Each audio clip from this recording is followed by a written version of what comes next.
XL sheets அதை handle பண்ணுறது பற்றி? இல்லை, பேசிக்கலி பட்ஜெட்டிங்க்கோ ஷெட்யூலிங்க்கோ இபி ப்ராடக்ட்ஸ் இருக்குது.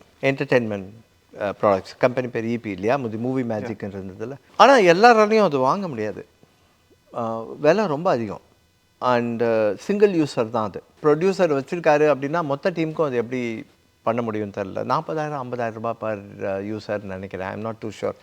10 அசிஸ்டன்ட் டைரக்டர்ஸ் எல்லாருக்கும் அது கொடுக்க முடியாது நம்மளால். So we resort to using Excel for scheduling and for budgeting. 100% அதில் ப்ரொஃபிஷியன்சி இருக்கணும், அதில் ஒரு கம்ஃபர்ட் இருக்கணும். ஏன்னா எல்லோரும் எப்படி முந்தி ஃபிலிமில் ஷூட் பண்ணும்போது கேமரா வந்து 24 ஃப்ரேம்ஸில் ஷூட் பண்ணோம், பிரிண்டரும் 24 ஃப்ரேம்ஸில் பிரிண்ட் பண்ணோம், ப்ரொஜெக்டரும் 24 ஃப்ரேம்ஸில் ப்ளே பண்ணோம். அப்போ தான் சிங்கில் இருக்கும்.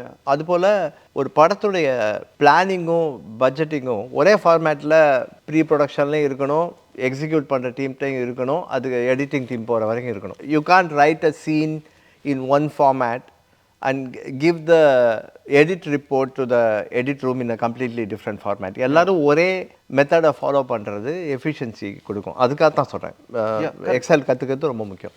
ஒன்று சொல்லுங்கள், தில்சே படத்தில் நீங்கள் அசிஸ்டன்ட் டைரக்டராக ஒர்க் பண்ணியிருக்கீங்க. அந்த டைமில் உங்களுக்கு கிடைச்ச ஏதாவது ஒரு எக்ஸ்பீரியன்ஸ்